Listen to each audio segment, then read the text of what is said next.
Imagina acordar um dia e perceber que tudo que você acreditava sobre um personagem estava errado. Imagina descobrir que alguém que parecia agir por conta própria nunca tomou uma decisão real. Cada passo, cada escolha, cada sacrifício, tudo já estava escrito antes mesmo dela nascer. Agora imagina isso, Kashin-Koji não é herói, não é vilão, ele é apenas um boneco.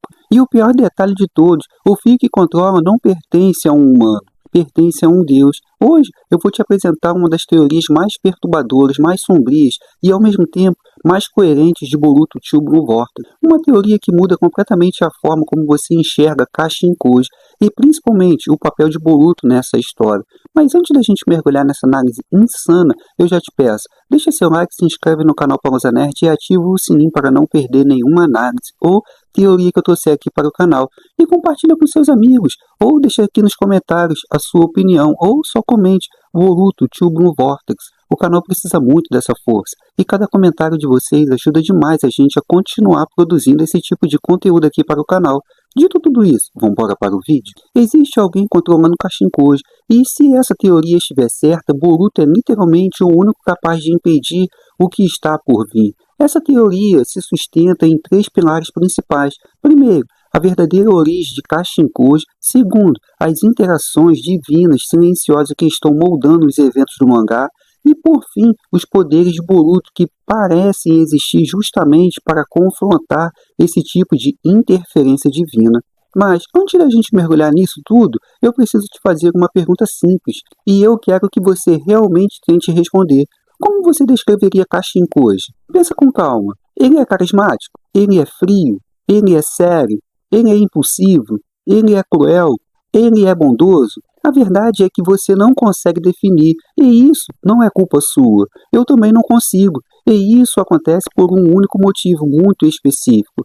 Quando você lê Boruto no original ou em japonês, existe um detalhe que solta os olhos. Todos os personagens têm variações claras de tom.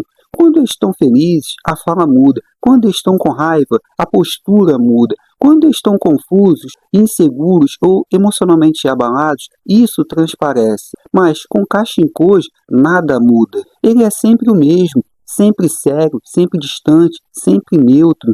E isso não é uma escolha narrativa aleatória, isso é intencional. Porque Kashin-Koji não tem uma personalidade no sentido tradicional. Na verdade, ele não tem uma identidade. Kashin-Koji é ninguém. E é justamente por isso que ele é o recipiente perfeito para ser controlado. Porque me diz uma coisa, como alguém pode perceber que está sendo manipulado se nem sabe quem realmente é de verdade? E aqui entra a primeira grande revelação da teoria. Kashin-Koji não é um personagem mal escrito. Ele não é vazio por acidente. Ele foi projetado assim desde o início. Kashin-Koji é um clone, assim como Mitsuki é um humano sintético. Mitsuki é um humano sintético de Orochimaru. Kashin-Koji é um clone de Jiraiya. Mas, apesar dessas semelhanças, óbvio, existe uma diferença absurda entre os dois. Mitsuki desenvolveu livre-arbítrio. Mitsuki começou a se questionar. Mitsuki começou a buscar sentido, escolhas, caminhos próprios. Kashin-Koji, não. Kashin-Koji aceitou ser um instrumento. E isso fica cristalino durante a luta contra Inshiki Otsutsuki. Quando Inshiki pergunta por que ele traiu a cara, Kashin-Koji responde de forma muito fria, direta e quase mecânica. Abre aspas. Meu motivo é simples. Desde o início eu fui criado para te matar. Fecha aspas. Inshiki Otsutsuki ri, zomba dele, chama Kashin-Koji de patético, diz que não importa como ele tente justificar, ele continua sendo apenas uma ferramenta nas mãos de Yamato. E aqui vem a parte mais assustadora de tudo. Kashin-Koji concorda. Ele aceita isso. Ele diz que não há problema algum em ser usado, porque, segundo ele, shinobis são ferramentas. Esse pensamento antigo, quase arcaico, define completamente quem Kashin-Koji é de verdade. Ele não sonha, ele não deseja um futuro melhor, ele não busca felicidade, ele busca propósito. E quando Inshiki Otsutsuki revela a verdade, quando ele diz que Kashin-Koji nunca foi criado para matá-lo, mas apenas para forçá-lo a reviver no corpo de Jigen, algo se quebra dentro de Kashin-Koji. E pela primeira vez, Kashin-Koji entra em conflito interno. Não por medo, não por dor física, mas porque estão arrancando dele a única coisa que sustentava a sua existência, seu propósito. Nesse momento, Kashinkoji aceita a morte, porque para ele seu propósito acabou. Então a existência também acabou, mas ele não morre. E é aqui que tudo muda de verdade. No exato momento em que Kashinkoji perde completamente o sentido da própria existência, algo desperta dentro dele. Um poder que não pertence a este mundo, um poder que não deveria existir em um shinobi comum, um poder ligado diretamente a Shibai Otsutsuki. E agora chegamos ao ponto central dessa teoria. Shibai Otsutsuki transcendeu seu corpo físico, ele ascendeu em um plano superior da existência. Mas, ao fazer isso, ele perdeu o controle direto sobre essa dimensão. E aí que surge uma grande pergunta inevitável. O que um Deus sem corpo faz influenciando o mundo? Ele cria um instrumento, um boneco, um receptáculo vazio, um shinobi sem identidade própria. Kashinkoji, a partir desse momento, recebe um novo propósito, não escolhido por ele, não questionado por ele, apenas implantado. E isso explica absolutamente tudo, porque ele não buscou vingança contra Amado, porque ele não confrontou ninguém, porque ele simplesmente desapareceu e reapareceu treinando Boruto. Ele não mudou, ele apenas trocou de mestre. E Amado percebe isso. Quando Amado vê Kashinkoji novamente, ele faz uma pergunta que diz tudo, abre aspas. Por que essa ferramenta ainda está ativa, se sua função já foi cumprida? Fecha aspas. E a resposta é simples e ao mesmo tempo assustadora, porque agora ela serve a outro. E observe com atenção o comportamento de Kashinkoji ao lado de Boruto. Quando Boruto perde o controle, ao ver Hidari, Kashinkoji não consola, não tenta entender ao lado emocional, não tenta demonstrar empatia, ele apenas analisa, critica. Boruto perdeu tudo, seu mestre, sua família, sua vida, sua vila antiga. Mesmo assim, Boruto ainda sorri, ainda sente, ainda sofre, ainda é humano. Kashinkoji não. Ele é constante, imutável, frio como um algoritmo, um NPC dentro da própria história. E agora vem a pergunta mais importante de todas: quem está programando esse algoritmo? E a resposta continua sendo a mesma: Shibai Otsutsuki.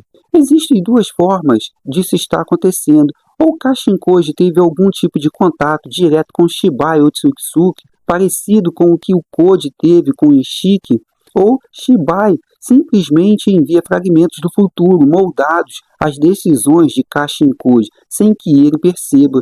E tudo indica que a segunda opção é a mais plausível de todas. Kashinkoji não vê o futuro quando quer, ele recebe atualizações, visões espaçadas, controladas, no mínimo a cada 6 dias, mas não necessariamente sempre nesse intervalo.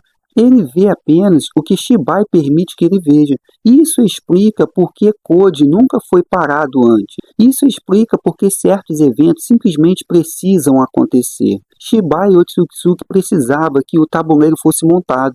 E aqui entra um conceito fundamental do universo de Boruto. O Shinjutsu em não Otsutsuki manifesta o desejo mais profundo dos usuários. Com Eida foi o desejo de ser amada, com Kashinkoji foi o desejo por propósito. No momento em que ele perdeu tudo, ele desejou desesperadamente continuar sendo útil. E Shibai respondeu, mas Kashinkoji não é capaz de criar o propósito sozinho. Então esse propósito foi imposto.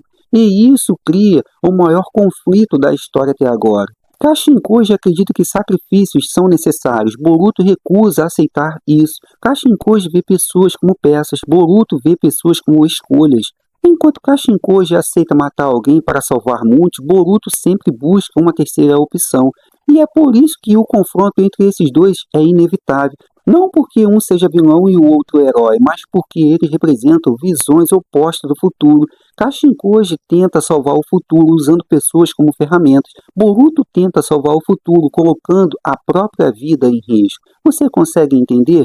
E no fim, a ironia é cruel.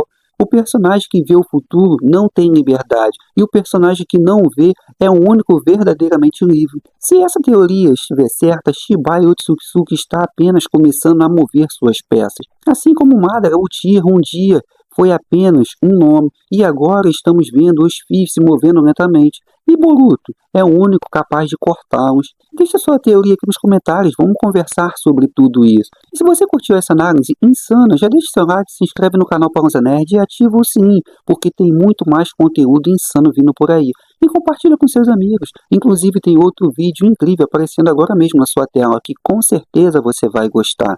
Clica nele, a gente se vê no próximo vídeo. Estamos juntos, galera. Fui!